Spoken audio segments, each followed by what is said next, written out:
नमस्कार विद्यार्थी मित्रांनो, मी डॉक्टर प्रतिभा जाधव. तृतीय वर्ष कला मराठी या वर्गासाठी अभ्यासायला असणाऱ्या देश विदेश या प्रवास वर्णनपर पाठ्यपुस्तकातील काही भाग आज आपण बघणार आहोत. आज आपण जो भाग बघणार आहोत तो आहे अनंत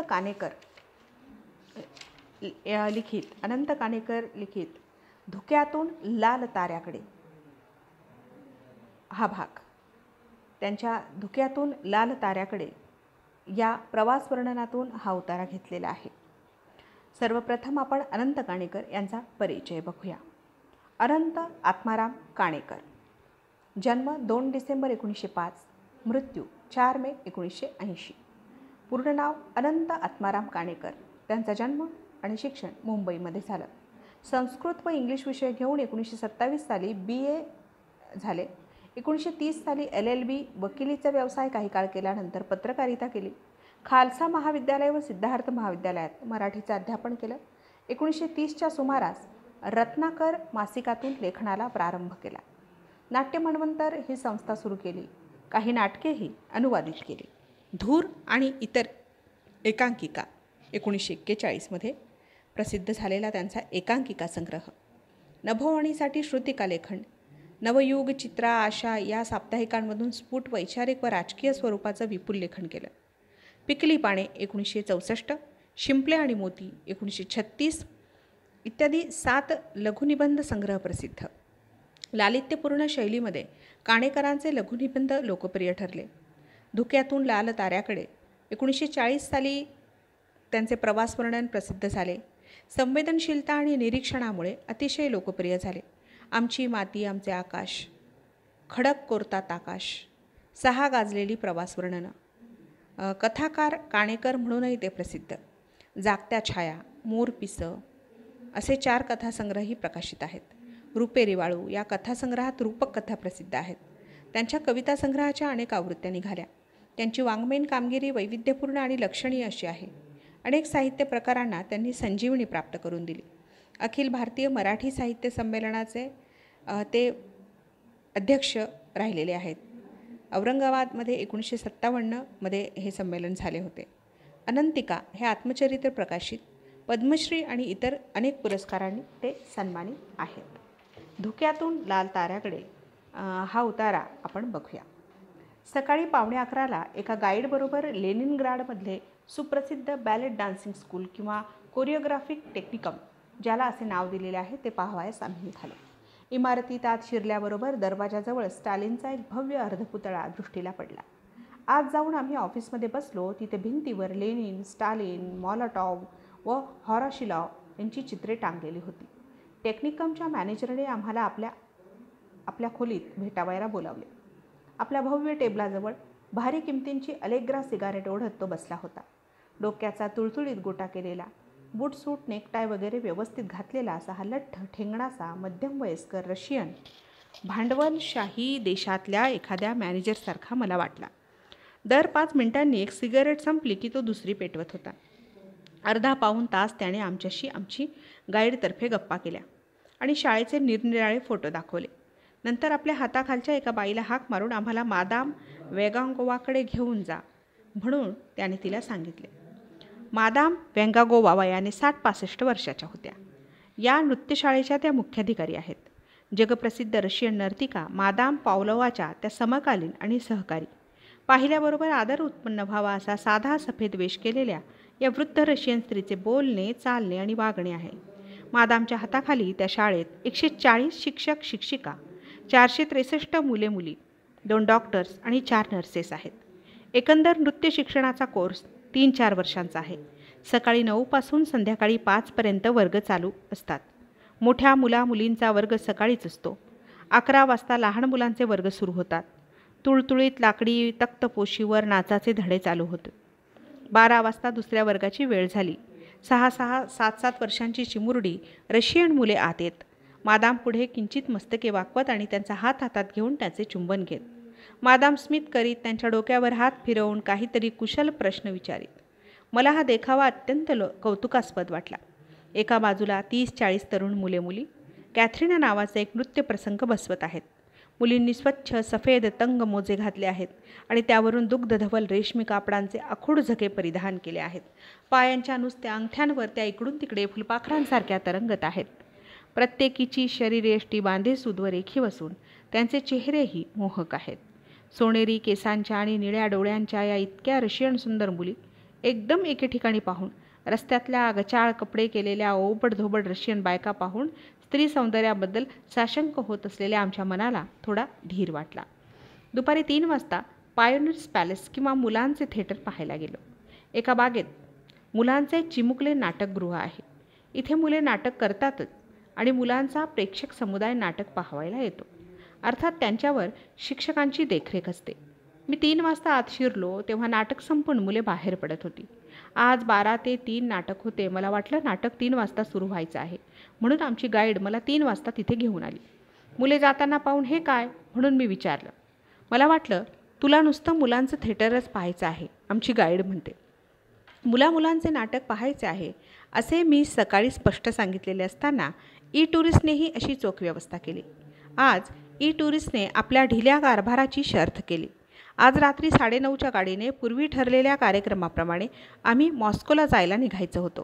पण लेनिनग्राडमध्ये स्मोली इन्स्टिट्यूट नावाची एक जागा आहे.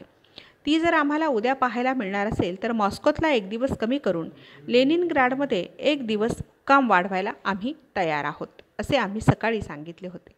या स्मोलीतपासून तारीख 7 नोव्हेंबर 1917 रोजी रात्री लेनिन व ट्रॉटस्की यांनी क्रांतीची बोल्शेविक क्रांतीची सर्व सूत्र हलवली. आम्हाला ही जागा पाहायची अतिशय इच्छा होती. सध्या इथे लेनिनग्राडमधील कम्युनिस्ट पक्षाच्या शाखेचे ऑफिस आहे म्हणतात. किरॉव या सुप्रसिद्ध बोल्शेविकाचा खून झाल्यापासून ही जागा कोणालाही दाखवण्याची रशियन सरकारने बंदी केली आहे, असे आम्हाला सांगण्यात आले. आमची अतिशय निराशा झाली. इतके सर्व बोलणे झाले असताही संध्याकाळी जेव्हा रात्री केव्हा निघायचे म्हणून चौकशी करायला आम्ही गेलो तेव्हा आज रात्रीच्या गाडीत हार्ड क्लासमध्ये जागा नाही, तुम्हाला उद्या जावे लागेल, असे इटुरिस्टची मॅनेजरबाई आम्हाला सांगू लागली. सकाळी स्मोली पाहायला मिळत नाही हे ठरले तेव्हाच तिने आमची जागा रिझर्व करायला हवी होती. पण सर्व कार्यक्रम ठरलेला असताना तिने तसे काही एक केले नाही. रशियन आगगाडीत कठीण वर्ग, हार्ड क्लास आणि मृदू वर्ग, सॉफ्ट क्लास असे 2 वर्ग असतात. आमचा सर्व प्रवास हार्ड क्लासने करावयाचे ठरले होते.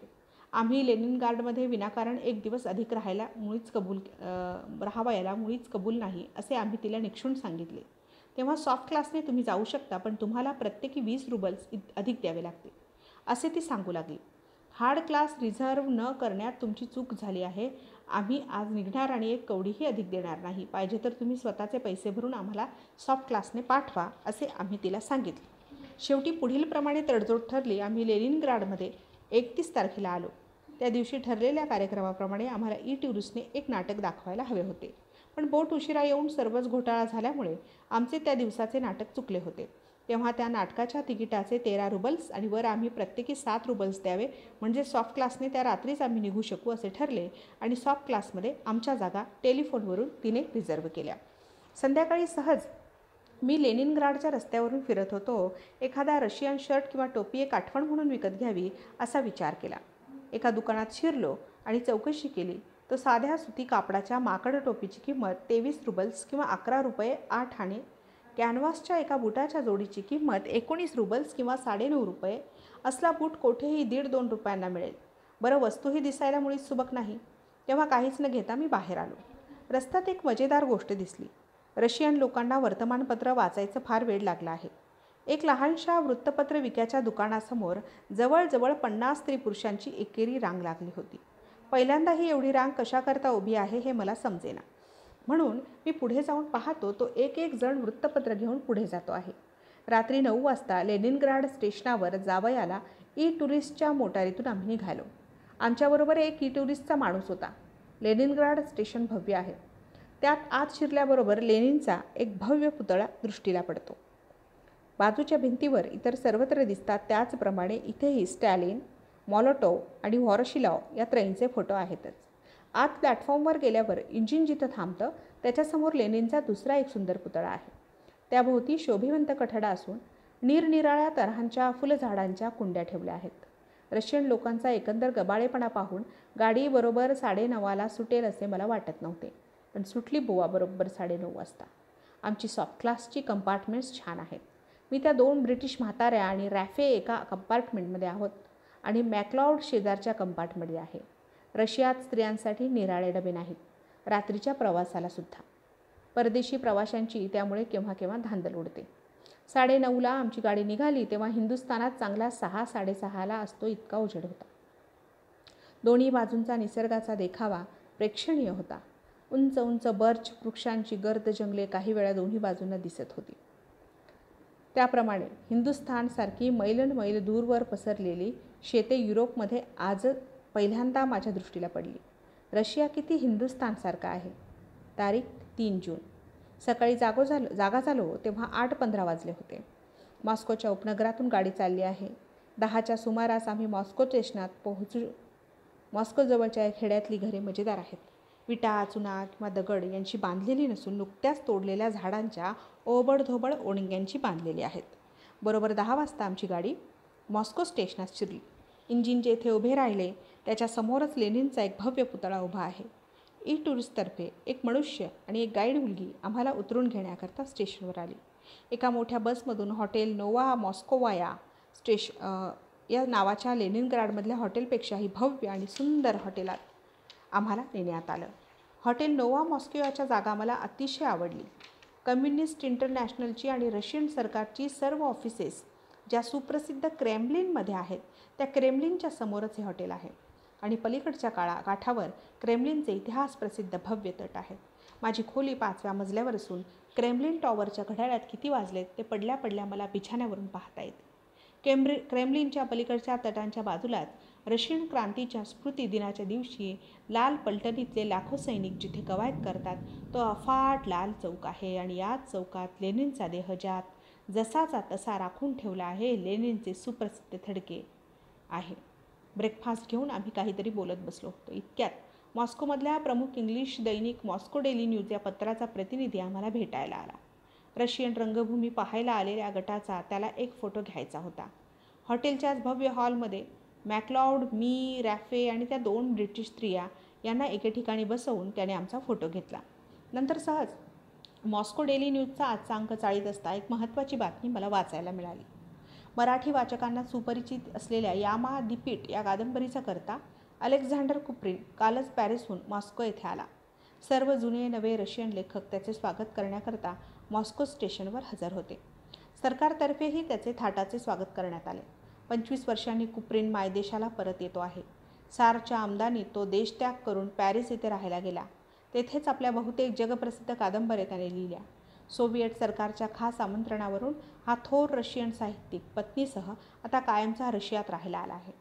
मॉस्को स्टेशनात उतरल्याबरोबर त्याने पहिलेच उद्गार काढले, I am so happy to so many Russian faces and hear Russian words. मला त्याचे म्हणणे विशेष पटले. हिंदुस्थान सोडून 2 महिने झाले नाहीत तोच ओळखीचे हिंदी चेहरे दृष्टीला आणि मराठी शब्द कानावर यावे अशी अनावर इच्छा एकटाच बसलो असता मला केव्हा केव्हा होते. कुप्रिन तर इतक्या वर्षांनी स्वदेशी परत येतो आहे. दुपारी 12-15 वाजता आमच्या गाईडबरोबर पॉक्रॉव्स्की म्युझियम किंवा रंगभूमीचे वस्तुसंग्रहालय पाहायला आम्ही निघालो. क्रांतीपूर्वी हे संग्रहालय प्रॉकोव्स्की नावाच्या एका श्रीमंत व्यापाराच्या खाजगी मालकीचे होते. रशियन रंगभूमीचा प्राचीन कालापासूनचा इतिहास चित्रांच्या आणि इतर अवशेषांच्याद्वारे या संग्रहालयात पाहायला मिळतो. निरनिराळ्या खोल्यातून रंगभूमीचा विकास आणि उत्क्रांती दाखवणारी चित्र क्रमवार लावून ठेवली आहेत.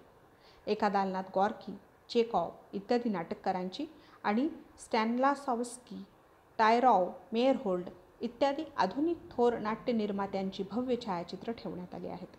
याच दालनात सुप्रसिद्ध रशियन नर्तिका ॲना पावलोवा हिच्या पायाचे हिरव्या रंगाचे एक सुंदर प्लास्टर मॉडेल आहे. दुसऱ्या एका दालनात सोव्हिएट युनियनमधल्या उझबेकिस्तान, ताजिकिस्तान, युके, आर्मेनिया इत्यादी निरनिराळ्या देशातल्या राष्ट्रीय रंगभूमीवरच्या प्रातिनिधिक देखाव्यांची प्रेक्षणीय मॉडेल्स ठेवण्यात आलेली आहेत.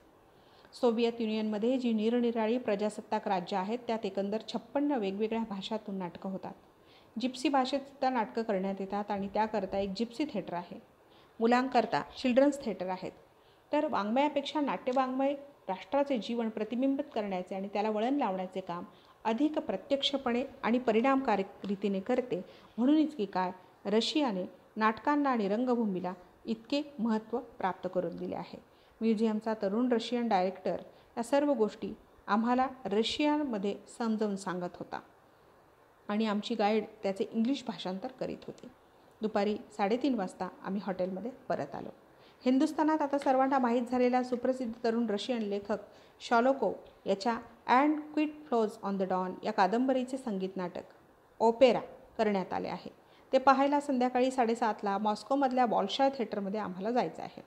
कादंबरीचे नाटकात रूपांतर झर्जिनेस्की याने केले असून नाटकातले देखणे सुप्रसिद्ध कलावंत फ्योडोरोव याने केले आहेत. बरोबर 7:30ला आम्ही थिएटरात गेलो. लेनिनग्राडमधल्या अलेक्झांडर रिस्की थिएटरप्रमाणेच झारच्या जमान्यातले हे जुनाट पण भव्य थिएटर आहे. 6 मजल्यांवरच्या खुर्च्या लाल आणि सोनेरी मखमलीने मढवलेल्या आहेत. थिएटरात नेहमीप्रमाणे चिक्कार गर्दी आहे. आज श्रोतृवर्गामध्ये मला बरेच जण ओळखीचे एशियाटिक चेहरे दिसत आहेत. पिवळट मंगोलियन चेहरे आणि बारीक डोळे असलेल्या काळ्या कुळकुळीत केसांच्या लांब सडक वेण्या पाठीवर सोडलेल्या आणि रंगबिरंगी झगे घातलेल्या कितीतरी उझबेक मुली आणि वेलबुट्टी काढलेले सदरे आणि लाल हिरव्या जांभळ्या रंगाच्या चित्रविचित्र पानाफुलांच्या आकृती काढलेल्या टक्कल टोप्या घातलेले उझबेक तरुण जिकडे तिकडे हसत खिदळताना दिसत आहेत. उझबेकिस्तानच्या रंगभूमीचे पुनरुज्जीवन करण्यात ज्यांनी पुढाकार घेतला होता त्या नटनटींचा आणि कार्यकर्त्यांचा सन्मान करण्याकरता आज त्यांना मुद्दाम मॉस्को येथे सरकारतर्फे बोलवण्यात आलं होतं. आज सकाळीच या मंडळींचे नेतृत्व जिच्याकडे आहे त्या उझबेकिस्तानच्या सर्वश्रेष्ठ आणि लोकप्रिय नटीला खुद्द स्टॅलिनच्या हस्ते ऑर्डर ऑफ लेनिनचे अमोल पदक आणि रशियात कलावंतांना देण्यात येणारी सर्वात मोठी पदवी पीपल्स आर्टिस्ट देण्यात आली. संबंध रशियात स्टॅनालावस्की, टायरॉव, मेयरहोल्ड यांच्यासारखे फक्त 5-7 पीपल्स आर्टिस्ट आहेत. या पदवीच्या खालोखाल कलावंतांना देण्यात येणारी ऑनर आर्टिस्ट ही दुसरी पदवी आहे. ही पदवी असलेले बरेच कलावंत आहेत. या नटीबरोबर आलेली उझबेकिस्तानच्या रंगभूमीवरील ही सर्व मंडळी आज मुद्दाम या थिएटरात नाटक पाहायला आली आहेत.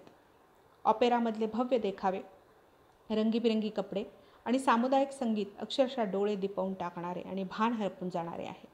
केवढी भव्य रंगभूमी! एका वेळी 100-150 माणसं रंगभूमीवर असत. देखावे तरी किती सुंदर! डॉन नदी मागल्या बाजूला वाहते आहे. तिच्यावर मंद चंद्रप्रकाश पडला आहे. बाजूला एक उंच पवनचक्की आहे. तिथे 15-20 रशियन शेतकऱ्यांच्या बायका पीठ दळून घेत आहेत. खाली एका बाजूला 5-10 शेतकरी आणि त्यांच्या बायका गाणी गात गातच गवताच्या पेंढ्या बांधत आहेत.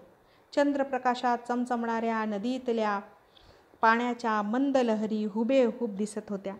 फार काय तर मागे दिसत असलेल्या फिकट निळ्या आकाशात पांढरे करडे रंग ढग हळूहळू फिरताना प्रत्यक्ष दिसत होते. या ढगांचा देखावा सिनेमाच्या यंत्राच्याद्वारे हुबेहूब उभा केला जातो म्हणतात. रंगभूमीवर इतके सुंदर आणि भव्य दृश्य दाखवता येईल असे मला स्वप्नात वाटले नव्हते. विचार प्रवर्तक वास्तववादी नाटकाबरोबरच जनसमुदायाची भरपूर करमणूक करणारी असली संगीत नाटकं जर आम्ही दाखवू लागलो तर सिनेमाच्या चढाओढीला रंगभूमी भिण्याचे काही कारण उरणार नाही. रात्री 11:30ला नाटक संपल्यावर मी आणि मॅक्लॉड लाल चौकातून लेनिनच्या मार्सोलियमच्या बाजूने हॉटेलकडे पायीच चालत आलो. रात्रीच्या शांत वेळी क्रेमलिनचा देखावा मोठा रम्य व गंभीर दिसतो.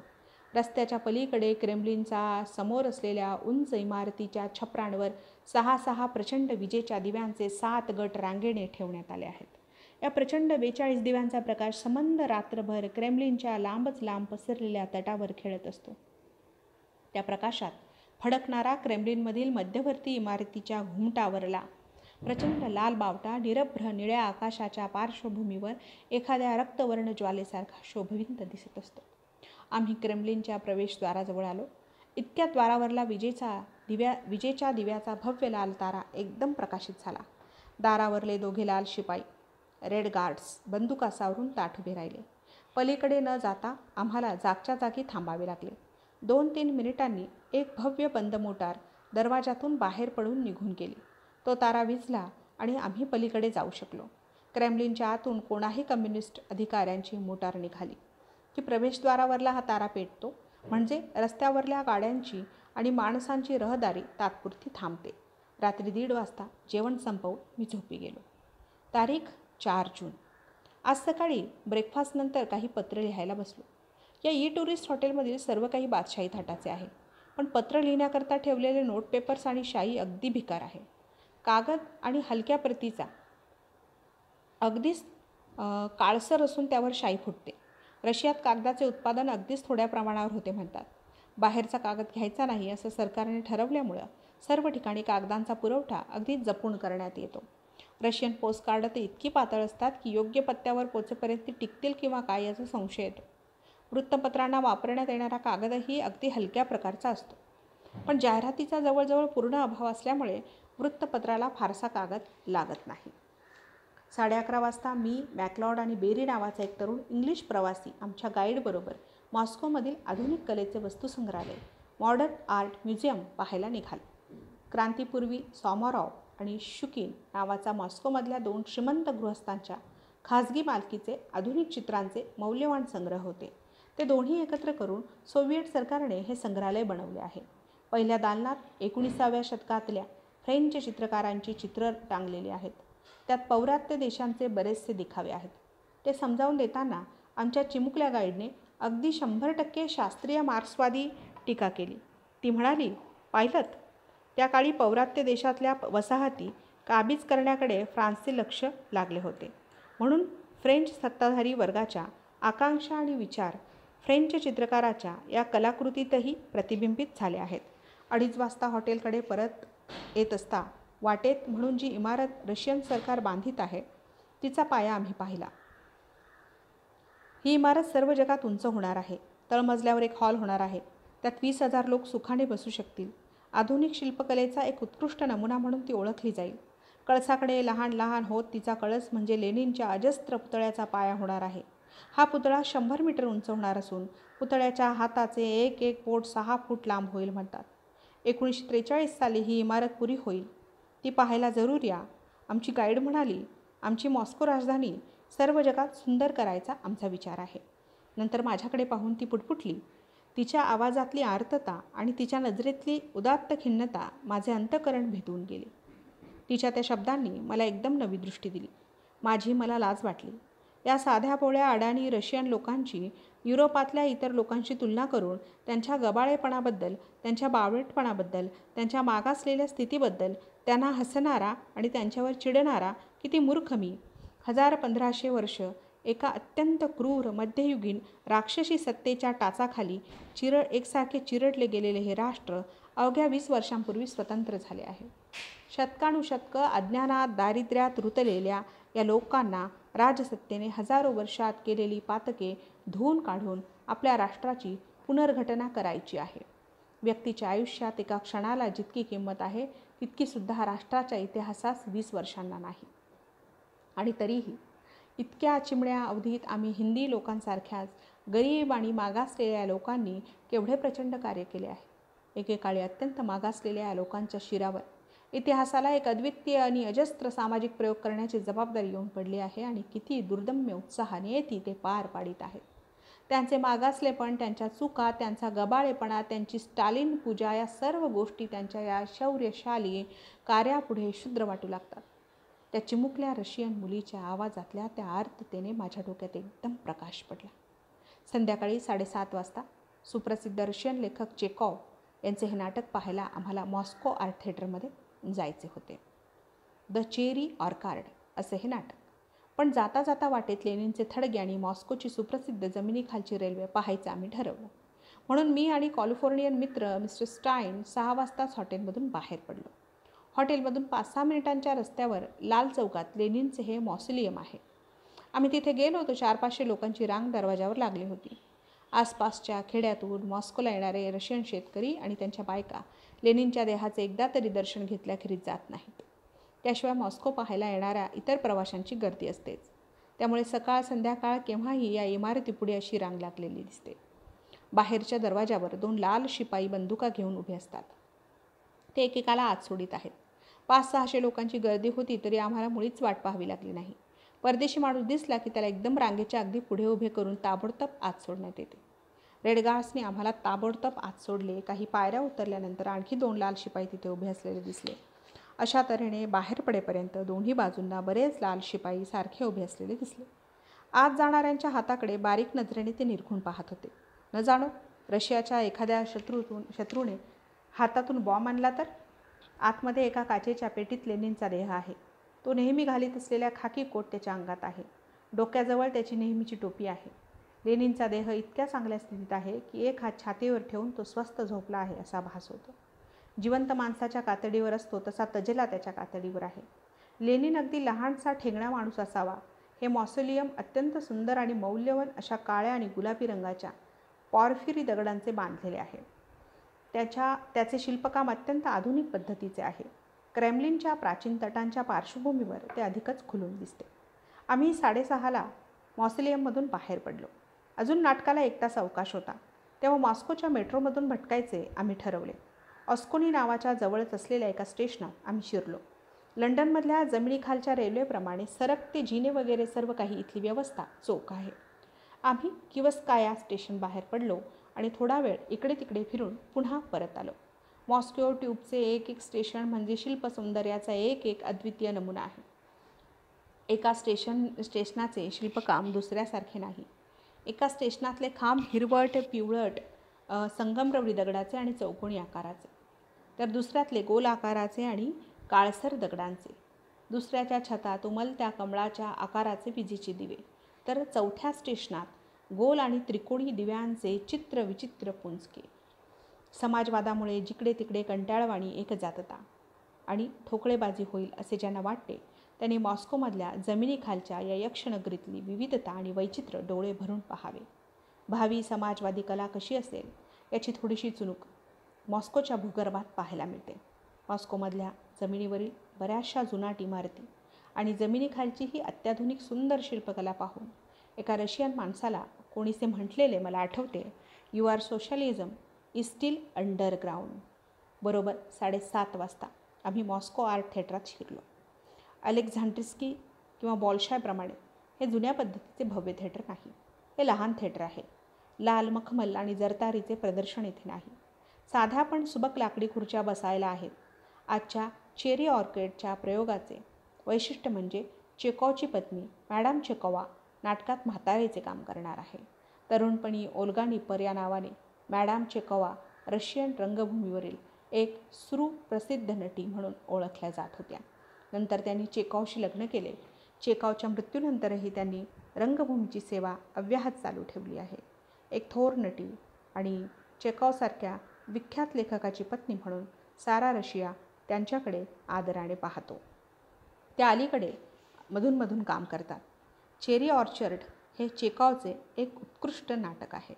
त्यात आणखी मॅडम चेकोवा काम करणार आहेत. त्यामुळे आज थिएटरात रशियन स्त्री पुरुषांचा नुसता समुद्र उसळला होता. प्रत्येक जागा भरून गेली आहे. मॅडम चेकॉवनी रंगभूमीवर प्रवेश केल्याबरोबर लोकांनी टाळ्यांचा प्रचंड गजर करून त्यांचे स्वागत केले. नाटक फारच सुंदर रंगले.